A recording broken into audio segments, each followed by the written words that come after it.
Hinding-hindi po ako magsasawa na magpaalala sa ating lahat na yung kakulangan sa tulog ay talaga pong may epekto sa ating utak, sa ating kalusugan, sa ating immune system. Pwede niyang guluhin yung ating hormones, tumaas ang sugar, problema sa thyroid.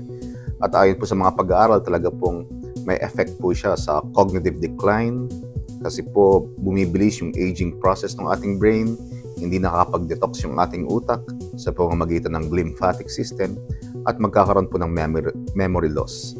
No wonder bakit dumadami po ang may dementia, Alzheimer's, kahit po mga batang pasyente pa.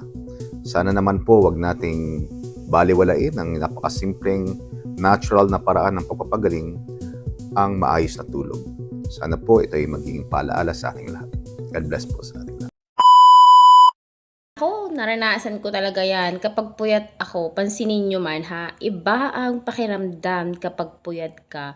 Kagaya ako pagka nakakatulog lang ako ng 3 hours, pagising ko, alam nyo yung sobrang bigat ng ulo ko, mabigat yung katawan ko, mabigat yung pakiramdam ko. At hindi lang yan ha, nawawalan pa ako ng boses, namamaos ako guys. Feeling ko ang pagod na pagod ako. Alam niyo yung tamad na tamad ako maghapon. Wala akong ibang gustong gawin. Gusto ko mahiga lang. Kasi nga, parang ang hirap kumilos kapag hindi kumpleto ang tulog.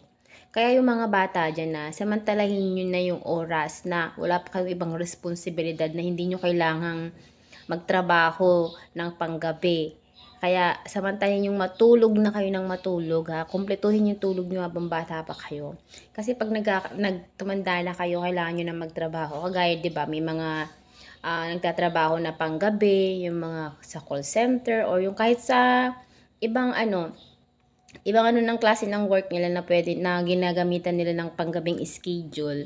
Wala silang choice kasi yun ang trabaho nila. So, yan, kayo, habang may pagkakataon kayo na pwede nyo makuha kompleto ang tulog nyo, naku matulog kayo guys. Huwag nyo baliwalain yung tulog ha. Huwag kayo magpupuyat lang dahil lang sa kaka-cellphone natin, kakanood natin ng kung ano-ano. Importante pa rin yung pagtulog natin kasi pwede mo naman gawin na yun sa umaga kung ano yung gusto mong gawin pa ng mag-cellphone ka sa umaga o 'di ba? At least kumpleto yung tulog nyo. Tama naman si Doc eh. Talaga kasi dapat sa gabi namamahinga na yung mga cells natin, yung utak natin.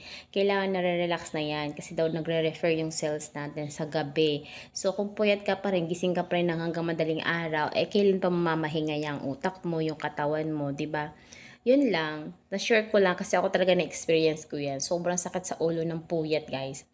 As in, parang ayaw mong bumangon. Wala kang magagawang matino pagka ganun. Pipilitin mo na lang talagang kumilos sa maghapon.